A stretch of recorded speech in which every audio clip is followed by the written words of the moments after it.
Добрый вечер. Вы смотрите информационный выпуск сегодня. В начале о главных событиях. 22 января на сцене Госдрамтеатра будет представлен первый осетинский балет «Фатима» по одноименной поэме Коста Хитагурова. Хореографический ансамбль «Скиф» принял участие в международном конкурсе «Таланты Евразии-2024». Бенатахсеф, один из древних национальных праздников, отмечают в ночь со вторника на среду перед Старым Новым годом.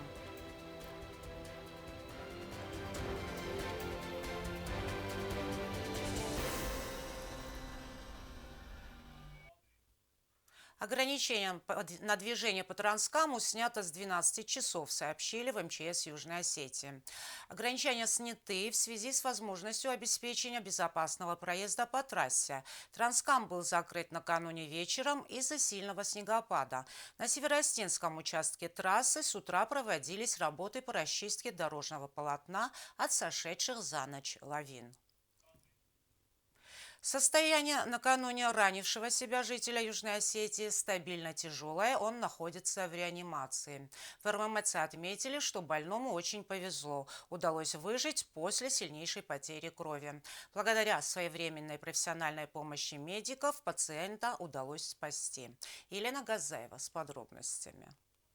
Вчера, 8 января, 40-летний мужчина пытался покончить с собой, совершив выстрел в грудь. Однако, благодаря быстрой реакции прохожих, был вызван наряд неотложной помощи. Специалисты скорой помощи прибыли на место происшествия всего за несколько минут после вызова. Потерпевший своевременно был доставлен в РММЦ. Там ему была оказана квалифицированная помощь. Состояние мужчины стабилизировали. В больнице мужчине была проведена экстренная операция по удалению пули и восстановлению поврежденных тканей. Врачи отметили, что благодаря оперативному вмешательству удалось предотвратить серьезные осложнения и спасти жизнь пациенту. В приемное отделение поступил больной.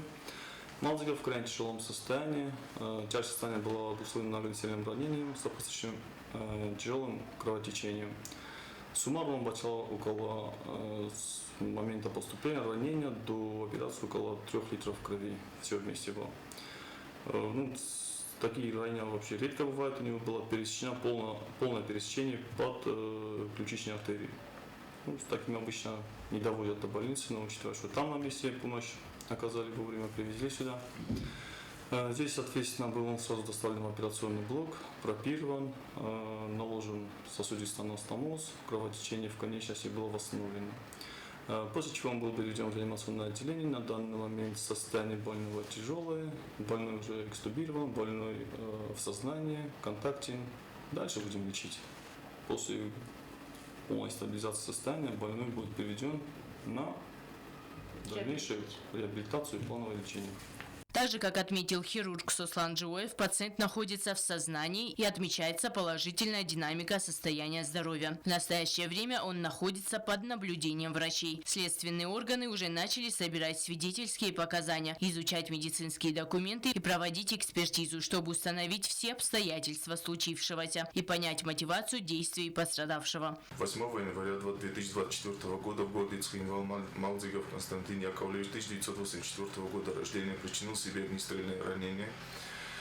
По данному факту прокуратурой проводится доследственная проверка, направленная на установление всех обстоятельств происшествия. В настоящее время Малдзигову оказана квалифицированная медицинская помощь, и он находится в РММЦ. Прокуратура подчеркивает, что в данной ситуации важно выявить все факторы, которые привели к попытке самоубийства. Лена Газаева, Заур Устаев, информационный выпуск сегодня. 22 января на сцене Госдрамтеатра будет представлен первый осетинский балет «Фатима» по одноименной поэме Коста Хитагурова. Музыку написала известный осетинский композитор Жанна Плиева. В прошлом году в память о Жанне Плиевой было решено поставить балет, и премьера имела оглушительный успех во Владикавказе. Теперь возможность увидеть великое произведение появилась и у югоостинского зрителя. Долгожданное событие в культурной жизни Южной Осетии. 22 января на сцене Госдрамтеатра будет представлен первый осетинский балет «Фатима» по одноименной поэме Костахи Тагурова. Показ приурочили к годовщине смерти великого осетинского композитора Жанны Плиевой, которая является автором написанной к балету музыки. Мы будем отмечать годовщину смерти Жанны Плиевой. И эту дату определил художественный руководитель Мариинского театра Валерий Вячеславович Гергиев, который сказал, что этим спектаклем это выражает дань уважения и памяти гениальному композитору Жанны Плиевой. Балет представляет собой оригинальнейшую просто версию в отношении музыкальной его части. В этом плане можно сказать большое спасибо всему составу и исполнителю этого балета, и постановочной группе, и той группе, которые просто оформляли этот балет, за ту титаническую работу, которую они проделали.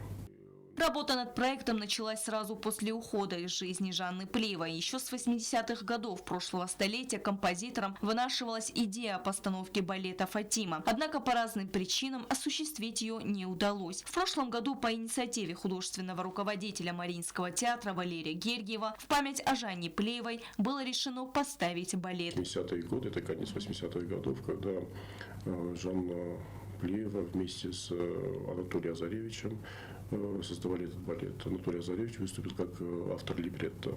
И с тех пор этот балет, можно сказать, лежал в долгом ящике, потому что, сами помните, 90-е годы это невозможно было сделать, потому что не хватало ни возможностей, ни сил, ни средств в этом плане.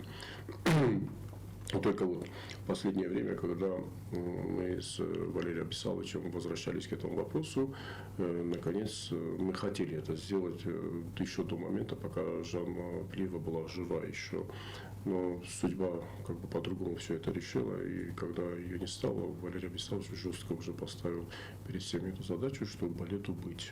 Классическая осетинская драма в непривычном формате. Зрителей ждет яркое событие. Команда профессионалов, в числе которых Тамерлан Цуцев, Валерий Суанов, Георгий Албеков, Давид Найфонов, подготовили балет на самом высоком уровне. Главные партии исполнят артисты балетной труппы филиала Мариинского театра. Вот эта вся команда, которая просто отработала от и до балет, и, можно сказать, балет появился на этой сцене. Я думаю, что это большой шаг в развитии культуры и искусства Осетии. Я не выделяю ни север, ни юг, потому что это было бы неправильно просто-напросто. Мы сегодня получили и балет «Фатиму», который мы можем гордиться в этом плане, и вот представлена как бы и оригинальная музыка этого балета. К сожалению, есть один нюанс, который мы не сможем чисто в исполнении оркестра этот балет увидеть, в связи с тем, что у нас нет возможности разместить оркестр. Это минимум где-то 60 человек оркестра, которых надо еще посадить в оркестровую яму. Сделана уже чистая запись, была сделана уже в Мариинском театре, в концертном зале, который будет под фонограмму, можно сказать так, под запись будет идти этот балет. Премьера первого осетинского балета «Фатима» состоялась в ноябре прошлого года во Владикавказе. Зритель с восторгом воспринял постановку, балет имел оглушительный успех. По словам Тамерлана Дзуцева, в Южной Осетии также ожидается большой аншлаг. Билеты на балет «Фатима» можно приобрести с завтрашнего дня в кассе театра. Стелла Бязарова, Рауль Кочиев, Фатима Кумаритова. Информационный выпуск сегодня. Лучшие хореографические коллективы, исполнители, оркестры народных инструментов из разных уголков Российской Федерации и стран ближнего и дальнего зарубежья имели возможность продемонстрировать свое творчество на международном конкурсе «Таланты Евразии-2024». Среди них и наши участники. Агунда Гобозова продолжит.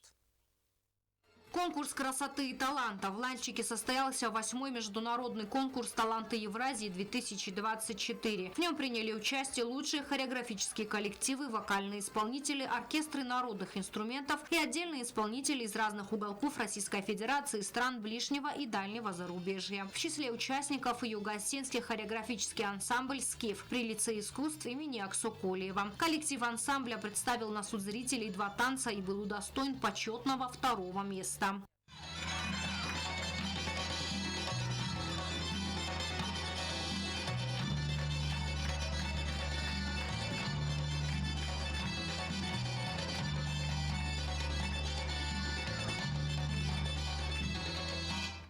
Asche kollektivstach sein Kaisernecker mochwatter mov sungestam mohodu fitchok ochschaft haste ama Kaisernecker de kog benot mochanu die Tungester benot. Tungester бузнеджена хастама фанды на президентан.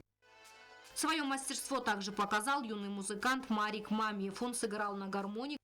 Армаз ковчетана рошудастан фала иру фандерл хаст кутта мана мамит Марик сим фитчок benot ройсто тахчен бузнегдан. Конкурс «Таланты Евразии» стал традиционным. Ежегодно собирает лучших мастеров искусства. В рамках мероприятия для участников были проведены мастер-классы, вечера дружбы и, конечно же, знакомство с достопримечательностями республики.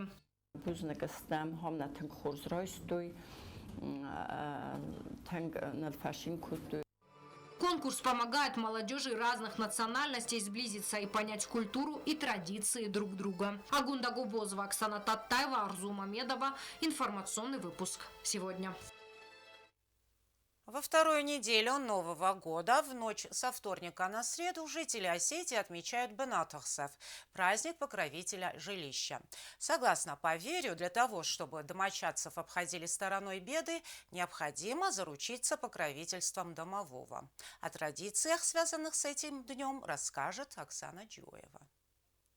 Бенатахицау – один из древних национальных праздников, отмечают в ночь со вторника на среду перед Старым Новым годом. В этот день покровителю места или жилища приносят в жертву мясо черной курицы или петуха. Жертву варят целиком, но печень и сердце обжаривают отдельно. В этот день в домах осетин пекут пироги, старший возносит молитвы, а еще обращается к нечистой силе с просьбой, чтобы она обходила домочадцев стороной. Угощения, готовящиеся для бенатахицау, могут пробовать только домочадцы. Самым важным моментом в этот день является чистота дома и дворов. Сам обряд выглядит так. Когда стемнеет, домочадцы собираются у праздничного стола. Глава семьи обращается к бенатахицау с просьбой оберегать семью и домашнее имущество. После небольшой молитвы члены семьи должны погасить во всем доме свет и выйти на улицу, либо на балкон или лестничную площадку. Считается, что домовой за время отсутствия домочадцев должен угоститься подношениями. Через короткое время домочадцы возвращаются обратно и приступают к вечерней трапезе. Жертвенным мясом могут лакомиться только члены семьи. Если же к ним зашел неожиданный гость, то ему готовили отдельную еду.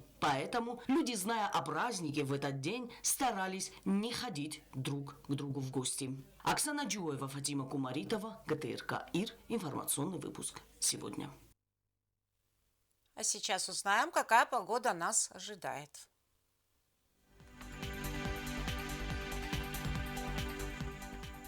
В республике переменная облачность, дождь со снегом. В Знаурском районе днем плюс 4, ночью 1 градус тепла. В Цавском районе днем плюс 2, ночью 0 градусов. В городе Квайса днем плюс 1, ночью минус 1. В Ленигорском районе днем плюс 5, ночью 2 градуса с плюсовой отметкой. В столице республики в Цхинвале днем 4 градуса тепла, ночью плюс 2. На этом наша программа подошла к концу. Я Ирина Джоева. Желаю вам всего доброго и до свидания.